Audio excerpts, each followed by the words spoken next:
तथागत भगवान बुद्धाने उपदेशिलेला पवित्र सतधम्म आणि सतधम्माचा प्रचार प्रसार करणारा सदापूजनीय वंदनीय भिक्खू संघ अर्थातच बुद्ध धम्म संघ या तीनही जगातील महान रत्नांना प्रथमतः मी अभिवादन करतो। ज्यांच्या महान अशा पुण्याईनं आम्हाला हे बुद्ध धम्म संघ तीनही रत्न लाभले नवे, या तीनही रत्नाचं अनुसरण करून, या तीनही रत्नाचं आचरण करून, या तीनही रत्नांना समजून घेऊन आमचं जीवन दुःखमुक्त कसं होईल,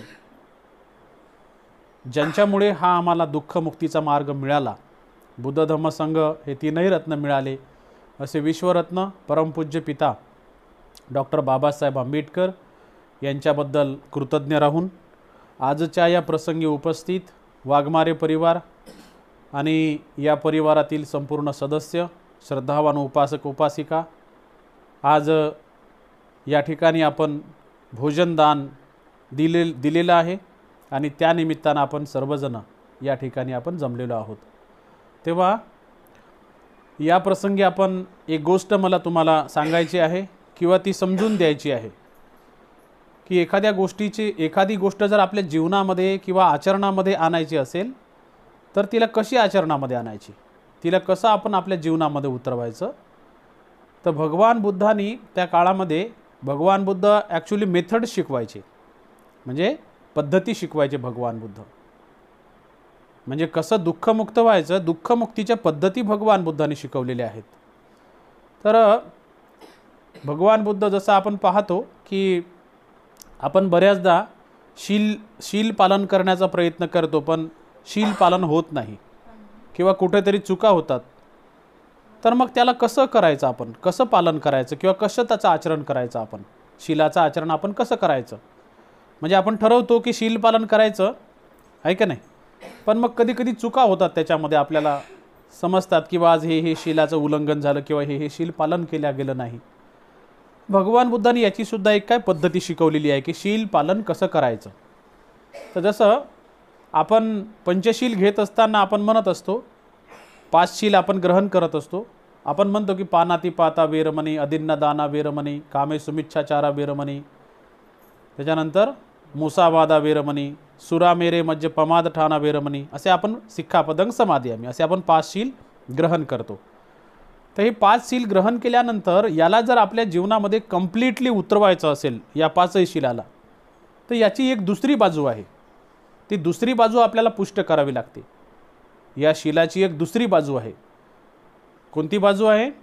हे तर झालं समजा आपण घेतलेलं शील, ठीक आहे, घेतलेलं शील, याची विभागणी करत असताना भगवान बुद्ध असं म्हणतात की जी दुसरी बाजू आहे तर ती दुसरी बाजू पुष्ट केल्याशिवाय आपलं शील पुष्ट होत नाही, आपण सदाचरणामध्ये पुष्ट होत नाही। तर जसं आता याला काय म्हटलं भगवंतानी, याला म्हटलं, याला दोन प्रकारे सांगितलं। एक म्हटलेलं आहे की वारितशील आणि दुसरं म्हटलेलं आहे चारितशील। वारितशील आणि चारितशील आपण जे घेतो ना तर ते काय आहे, ते वारितशील आहे। आपण जे म्हणतो पंचशील ते वारितशील आहे। पानातिपाता, अदिन्नदाना, कामे सुमिच्छाचारा, मुसावादा, सुरामेरे, म्हणजे मी हे करणार नाही, सिक्खापदं समादियामी, मी हे शिक्षापद घेतो। काय शिक्षापद घेतो? की मी प्राणीहिंसा करणार नाही, मी हे शिक्षापद घेतो की मी चोरी करणार नाही, मी हे शिक्षापद घेतो की मी व्यभिचार करणार नाही, मी हे शिक्षापद घेतो की मी खोटं बोलणार नाही, निंदा करणार नाही, कठोर बोलणार नाही किंवा चाडी चुगली करणार नाही, मी हे शिक्षापद घेतो की मी कुठल्याही प्रकारचं व्यसन ज्याच्यामुळे नशा येते अशा प्रकारच्या पदार्थांचं सेवन करणार नाही। तर हे झालं मी हे करणार नाही, ठीक आहे। काय म्हटलेलं आहे की मला हे करायचं नाही, मी हे करणार नाही। काय करणार नाही? तर हे पंचशीलाचं मी उल्लंघन करणार नाही। पण मग हे सगळं घेऊन सुद्धा पंचशील आपण दररोज घेतलं समजा तरी कधी कधी खोटं बोलणं होऊन जाते, कधी कधी व्यर्थ बकवास होऊन जाते, चहाडी चुगली होऊन जाते, कधी कधी थोडंसं चूक होऊन जाते, होते का नाही दिवसभरात। तर मग याची प्रॅक्टिस कशी करायची, त्याची प्रॅक्टिस कशी करायची आपण? जसं समजा आता आपल्याला पानातिपाता वेरमणी सिक्खापदं समादियामी हे शील आपण घेतल्यानंतर त्याची जर आपल्याला प्रॅक्टिस करायची असेल तर त्याची प्रॅक्टिस करायचा एक भाग सांगितला आहे, तर त्याला चारितशील भगवंतानी म्हटलं आहे। तर चारित्र्यशील काय आहे? चारित्र्यशील आहे आचरणिक, म्हणजे जसं की समजा मी हे करणार, मग काय करणार? तर मी प्राणीहिंसा करणार नाही, मग काय करणार? तर मी सर्व प्राणी मात्राबद्दल दया करणार, त्यांचं लालन पालन करणार, त्यांचं भरण पोषण करणार, त्यांचं पालन पोषण करणार. डॉक्टर बाबासाहेब आंबेडकरांनी जेव्हा आपल्याला 22 प्रतिज्ञा दिल्या, बौद्ध धम्माची दीक्षा घेत असताना त्या 22 प्रतिज्ञेमध्ये ही प्रतिज्ञा आहे बघा एक. तुम्ही आता जेव्हा कधी 22 प्रतिज्ञा वाचाल ना, तेव्हा त्याच्यामध्ये वाचा की तुम्हाला हे दिसेल. काय दिसेल? की त्याच्यामध्ये 22 प्रतिज्ञेमध्ये ही प्रतिज्ञा आहे की मी सर्व प्राणी मात्राचं म्हणजे लालन पालन करेल, पालन पोषण करेल, त्यांच्याबद्दल मैत्रीभाव बाळगेल.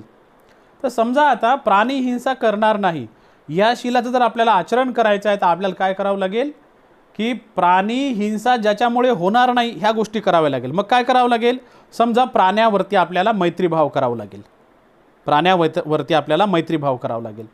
तर मग आता प्राण्यावर मैत्रीभाव कसा करायचा? तर मग आपल्या आजूबाजूला आपण प्राणी जे असतात आपल्या आजूबाजूला, छोटे पशु पक्षी, त्यांना आपण त्यांचं खाऊ पिऊ त्यांना घाललं पाहिजे आपण. तर जर समजा आपल्या मनात आपण जर ते करतो, तर ज्या माणसाच्या मनात प्राणी मात्राविषयी खाऊ पिऊ घालण्याची भावना आहे, काळजी घेण्याची भावना आहे, परोपकाराची भावना आहे, तर त्या व्यक्तीकडून हिंसा होईल काय? त्या व्यक्तीकडून हिंसा होणार नाही. जसं आपण पाहतो, उदाहरण म्हणून तुम्हाला आपले वर्तमानामधले काही उदाहरण तुम्हाला एक सांगतो मी.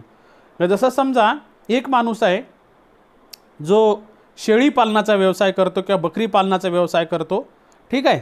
आणि तो काय करतो की त्याच्या घरी 2, 4, 8, 10 बकऱ्या आणतो आणि त्याचं पालन पोषण करतो.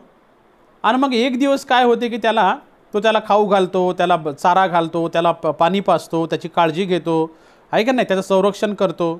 आणि मग जेव्हा तो एक दिवस त्या बकरीला विकायला काढतो, समजा खाटकाला जर विकायचे असेल ना, तर ते घरचे लोक मी पाहिले आहेत काय घरामध्ये, ते लोक रडतात.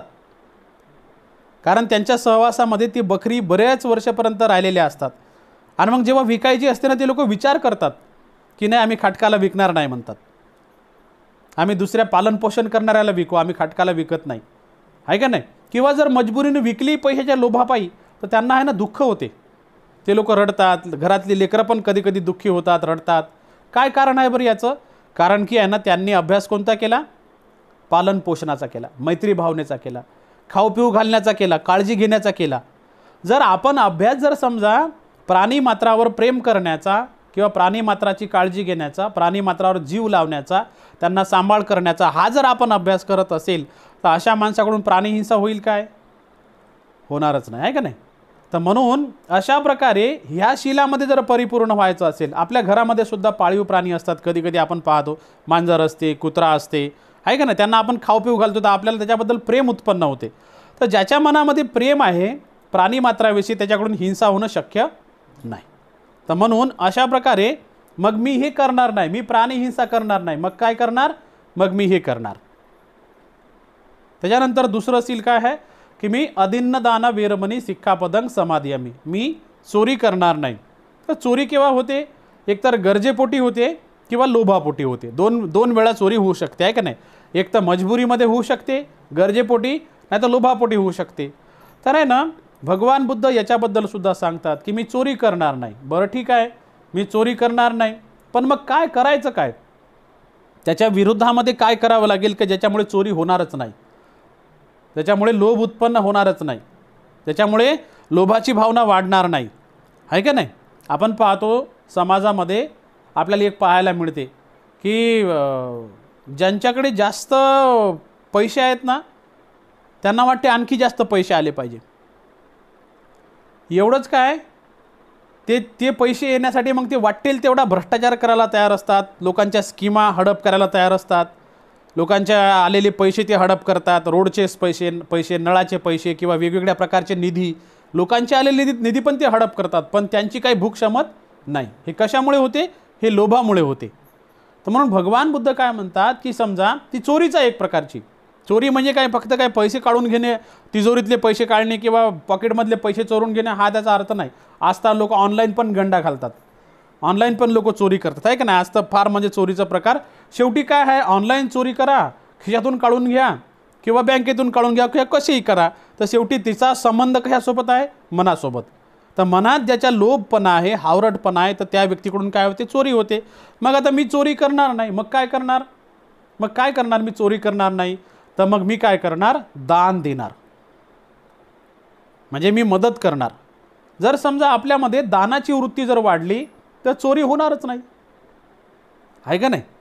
साधं आहे ना, की जे लोक दान देतात, ज्या लोकांची दान देण्याची भावना आहे, जे लोक इतरांना मदत करतात, जे लोक इतरांना खाऊ पिऊ घालतात, जे इतरांना गोरगरिबांना गरजूंना मदत करतात, तर त्या लोकांच्याकडून आहे ना सहसा चोरी होणं कठीण गोष्ट आहे. कारण त्यांनी अभ्यास कोणता केला? देण्याचा अभ्यास केला, इतरांना मदत करण्याचा अभ्यास केला, इतरांना देण्याचा अभ्यास केला. तर अशा व्यक्तीकडून चोरी होत नाही. म्हणून हा अभ्यास आपल्याला करावा लागते. म्हणून आता मग घरी काय करायचं? मग आता कोणाला दान द्यायचं? तर दररोज आपल्याकडून थोडं तरी आपण इतरांना दिलं पाहिजे. थोडं तरी गरजू लोक जे आहेत ना, त्यांना आपण आपल्याकडून दिलं पाहिजे. जर हा आपण अभ्यास केला, की देण्याचा अभ्यास केला, तर आहे ना मग आपली लालसा कमी होत चालते. तर म्हणून भगवान बुद्ध काय म्हणतात, की मी म्हणजे चोरी करणार नाही. याचा अर्थ काय?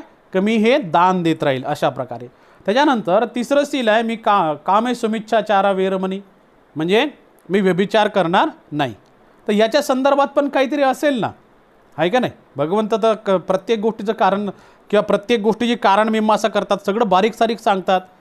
तर जसं मी म्हणजे मी व्यभिचार करणार नाही, तर याचा अर्थ असा होतो की मी ब्रह्मचर्याचं पालन करेल.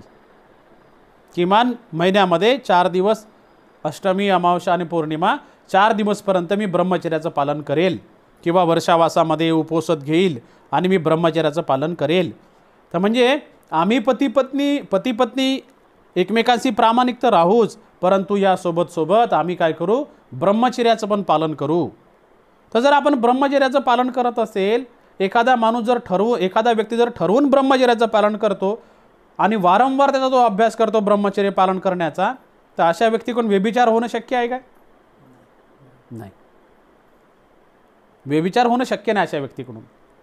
कारण त्यानं अभ्यास केला आणि त्या गोष्टीचा बरेच दिवसपर्यंत, बरेच वर्षापर्यंत जर एखादा व्यक्ती ब्रह्मचर्य पालन करण्याचा अभ्यास करतो, आहे गृहस्थी जीवन जगतो, पण तो काही दिवस तरी ब्रह्मचर्याचं पालन करतो, अष्टमीला, अमावस्येला, पौर्णिमेला, तर जर त्यानं ठरवून केलं असेल, तर तो आहे ना त्याच्याकडून आहे ना व्यभिचार होणं किंवा परस्त्री किंवा परपुरुष गमन होणं थोडं कठीण गोष्ट आहे. तर म्हणून आहे ना आपल्याला काय करायचं आहे? ब्रह्मचर्य पालन करण्याचा अभ्यास करायचा आहे, म्हणजे व्यभिचार करणार नाही. तेव्हाच या शीलामध्ये आपल्याला पुष्ट होता येते. ठीक आहे. त्याच्यानंतर चौथं शील आहे, की मुसावादा वेरमणी सिक्खापदं समादियामी, मी खोटं बोलणार नाही, निंदा करणार नाही, कठोर बोलणार नाही आणि चहाडी चुगली करणार नाही. अशा प्रकारे याचा 4 प्रकारे अर्थ आहे. मुसावादा म्हणजे फक्त एकच नाही, तसं प्रत्येक शिलामध्ये आपण एक पाहतो का नाही, पण याच्यामध्ये मुसावादा म्हणजे 4 प्रकारच्या वाणीचा उल्लेख आहे, 4 प्रकारच्या बोलण्याचा उल्लेख आहे. कुठले बोलणं? तर खोटं तर बोलणार नाही, त्याच्यानंतर निरर्थक पण बोलणार नाही, त्याच्यानंतर चहाडी चुगली करणार नाही, आणि सर्वात चौथ्या क्रमांकाचं म्हणजे कठोर बोलणार नाही. तर मी अशा प्रकारे या 4 प्रकारच्या वाणीचा उपयोग करणार नाही. तर मग याच्या विरोधामध्ये काय करावं लागेल आपल्याला, की जे केल्यानं म्हणजे आपण जर ठरवलं की मी सत्य ते बोलेल, असं ठरवावं लागेल आपल्याला मनात. आवश्यक तेवढंच बोलेन असं मनात ठरवावं लागेल. जेव्हा आपण मनात ठरवू ना की मला सत्य तेच बोलेल आणि आवश्यक आहे तेवढंच बोलेल, तर बराचसा डोक्याला होणारा ताप वाचतो आपला. माझा स्वतःचा व्यक्तिगत एक्सपिरियन्स आहे. जेव्हा कधी जास्त बोलतो मी, तर मला थोडंसं अशांतपणा महसूस होतो मला स्वतःला. तर जेव्हा कधी आपण जास्त बोलतो ना, बऱ्याचदा आपण ऑब्झर्वेशनची भूमिका घेतली पाहिजे. फक्त निरीक्षण करायचं आपण, फक्त लोक कसे बोलतात, काय बोलतात, निरीक्षण करायचं, आणि जिथं बोलणं गरजेचं आहे तिथं आपण बोललं पाहिजे.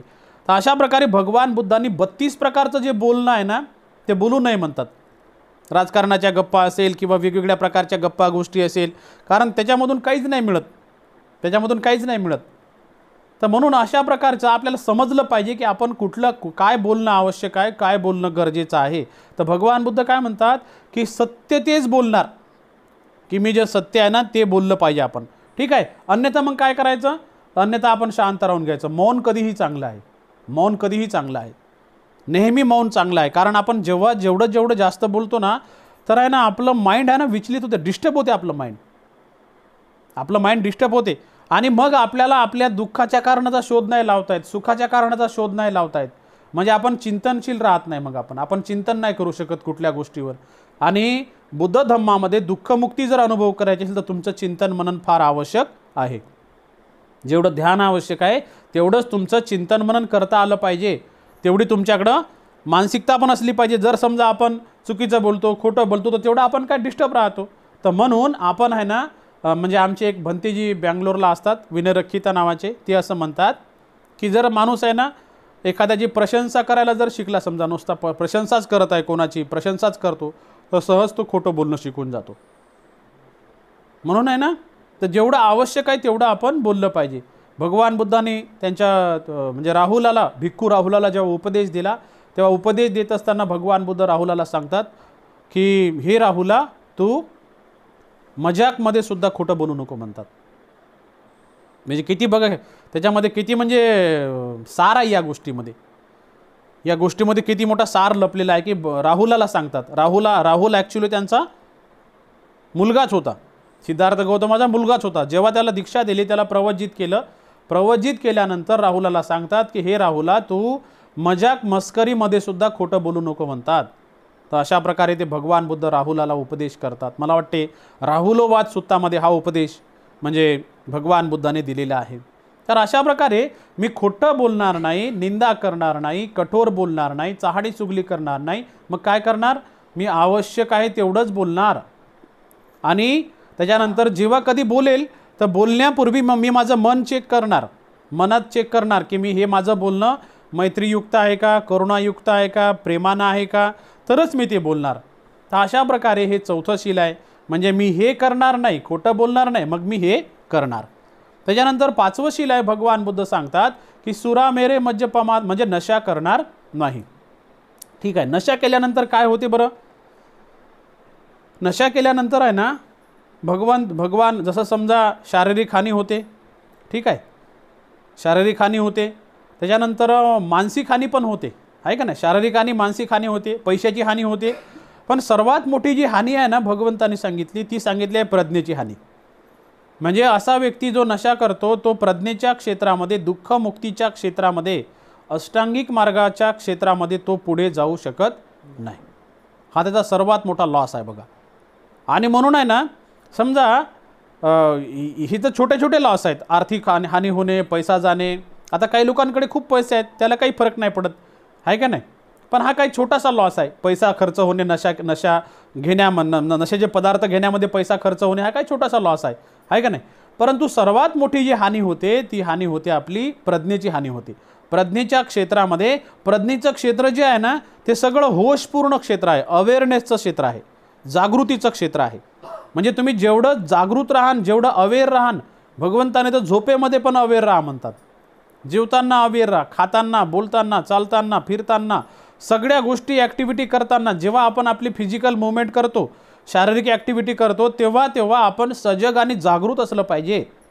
तर समजा आपण पाहतो की जर समजा कोणी नशा करत असेल तर तो अवेअर राहतो काय? तो व्यक्ती नाही राहत. म्हणजे एक प्रकारची काय आहे? बेहोशी आहे. तर मग आपल्याला अभ्यास कसाचा करावा लागेल? होशमध्ये राहण्याचा. तेव्हा हे शील पुष्ट होईल. म्हणजे होशमध्ये राहण्याचा जर आपण अभ्यास करत असेल तरच हे शील पुष्ट होईल, त्याशिवाय हे शील पुष्ट होऊ शकत नाही. नाही तर कोणी कितीही लोक म्हणतात की मी आता पिणार नाही, आणि मग नंतर ते पितात, नंतर ते व्यसनाच्या आहारी जातात. तर म्हणून आहे ना, जर मी हे करणार नाही तर मग त्याच्या अपोजिटमध्ये काय करणार, जे भगवंताने सांगितलं आहे, तर मी हे करणार नाही, मग हे करणार, काय करणार? होशमध्ये राहणार, बेहोशीमध्ये राहणार नाही.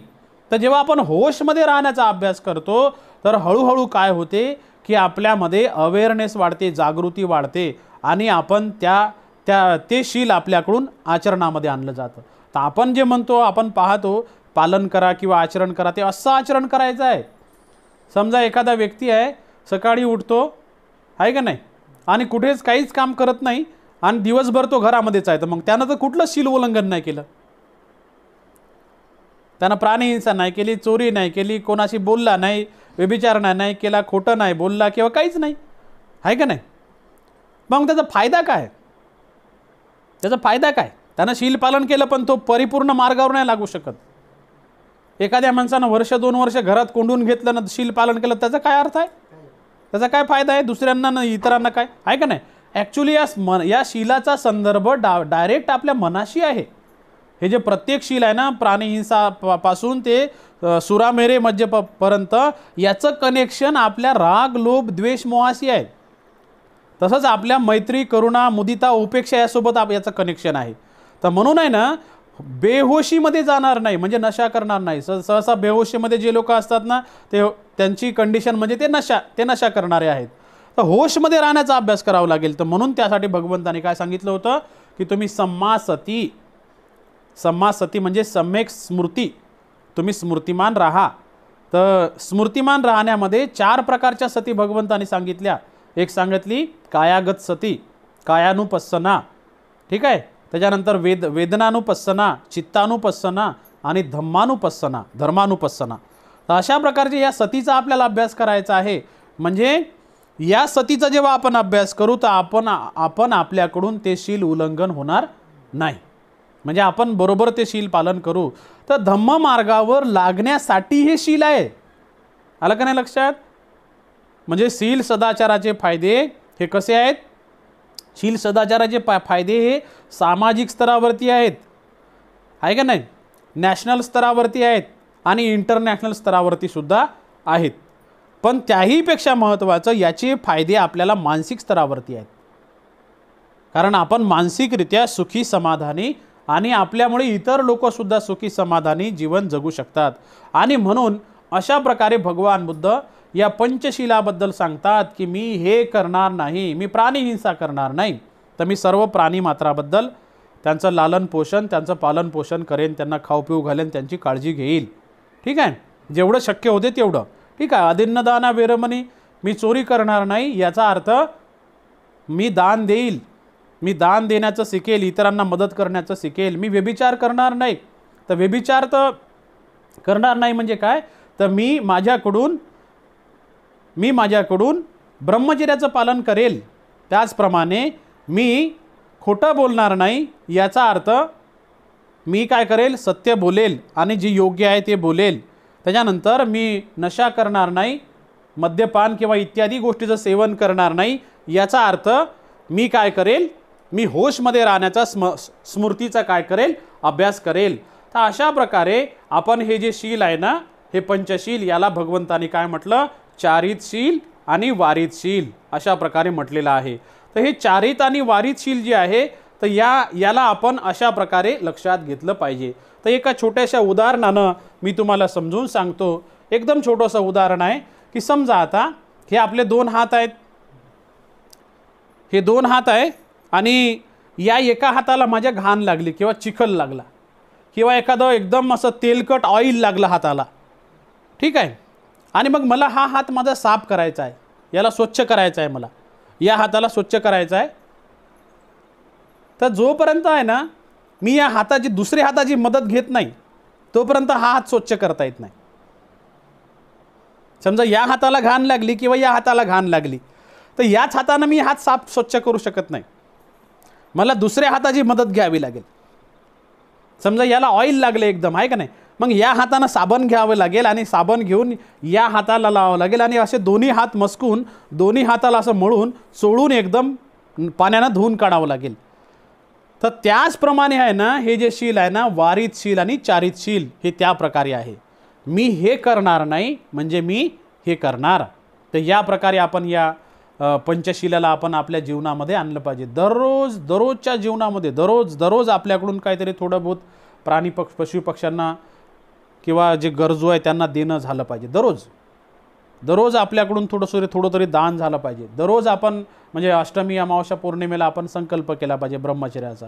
आणि नेहमी आहे ना दररोज आपल्या वाणीवर आपण लक्ष ठेवलं पाहिजे की मी जास्त तर बोलत नाही, मी माझं चुकू तर नाही लागलं. कारण जेव्हा कधी आपण जास्त बोलतो, चुकीचं बोलतो, खोटं बोलतो किंवा निंदा करतो ना, तर तेव्हा इथं आपल्या पूर्ण बॉडीत बिघडते, बॉडीचं सिस्टीमच पूर्ण बिघडते. आपण त्यावेळेस सुखी समाधानी नसतो, आपण दुःखी होतो, आहे का नाही? एक प्रकारची ती व्हायरस आहे, एक प्रकारचं ते का व्हायरस आहे, ते डोक्यात एक व्हायरस शिरला आहे का नाही, खोटं आज बोललं तर नंतर ती सवय पण लागू शकते. तर म्हणून आहे ना, मी तर जेव्हा मी तर असंच फील करतो की जेव्हा मी जे चुकून जर कधी जास्त बोलणं झालं, कठोर बोलणं झालं, की मी म्हणजे सॅटिस्फाईड फील नाही, अनसॅटिस्फाईड फील करतो आतमधून. तुम्ही पण करत असाल. तर म्हणून अशा प्रकारे आपण हे लक्षात घेतलं पाहिजे. तर मी या प्रसंगी अधिक न बोलता आपल्या सर्वांबद्दल खूप खूप मंगलकामना करतो. वाघमारे परिवाराविषयी मंगलकामना करतो. आणि या पाचही शिलाला आपण अशा प्रकारे प्रॅक्टिस कराल, अशा प्रकारे प्रॅक्टिस आपण करायची आहे, हे आपण चांगलं लक्षात घ्यावं. आणि या ठिकाणी सर्वांबद्दल मंगलकामना करून मी या ठिकाणी थांबतो. सर्वांचं मंगल हो. भवतु सब्ब मंगलं. साधु साधु साधु. बुद्धं नमामि, धम्मं नमामि, संघं नमामि.